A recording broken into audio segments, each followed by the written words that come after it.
Bonjour et bienvenue dans ce format de vidéo Borel Maisoni. Je reviens en quelques mots sur ce qu'est cette méthode. Suzanne Borel Maisoni était une orthophoniste et elle a inventé cette méthode dans les années 60. C'est à la fois une méthode pour accompagner les enfants dans l'entrée dans la lecture, mais également une méthode de remédiation orthophonique. Cette méthode consiste à associer un geste à un phonème, c'est-à-dire un son, quelle que soit sa graphie. Par exemple, pour faire le son O, on fera ce geste-là, peu importe s'il s'agit de la graphie O, AU, EAU. J'utilise cette méthode en classe car elle offre un point d'appui visuel pour des élèves qui ont du mal à entendre les sons ou à les localiser de manière plus fine. Prenons l'exemple du mot lama. La première étape en classe pour les élèves est de trouver que le mot lama est constitué de 2 syllabes. La, ma. En premier, ils vont écrire la syllabe la.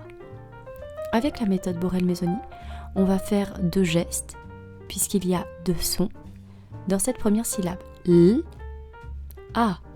Donc on va faire les gestes suivants. La. Une fois que l'élève a écrit cette syllabe, nous pouvons écrire la syllabe ma.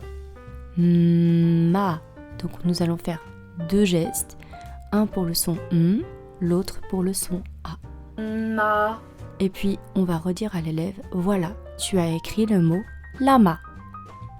On utilise les différentes mémoires de l'enfant, visuelle, auditive et aussi gestuelle du coup. J'émets un petit disclaimer.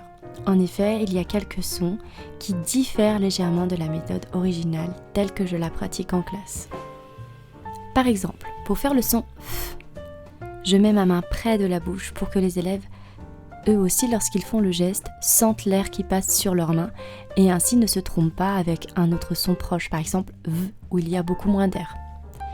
Dans la méthode originale, le F se fait plus proche du ventre et avec un geste qui imite une flèche qui est tirée. Il en va de même pour le E et le E avec le E accent aigu ou grave. Je fais le geste de manière à apporter une aide visuelle aux élèves. Comme ça, lorsqu'ils me regardent, ils savent comment tracer l'accent sur leur feuille par exemple. Voilà donc ce que vous trouverez sur cette chaîne dans ce format de vidéo Borel Maisoni. J'espère que j'ai apporté quelques éclaircissements sur la méthode. Et j'espère que ces vidéos permettront aux enfants de retrouver les gestes et de s'entraîner également à les pratiquer.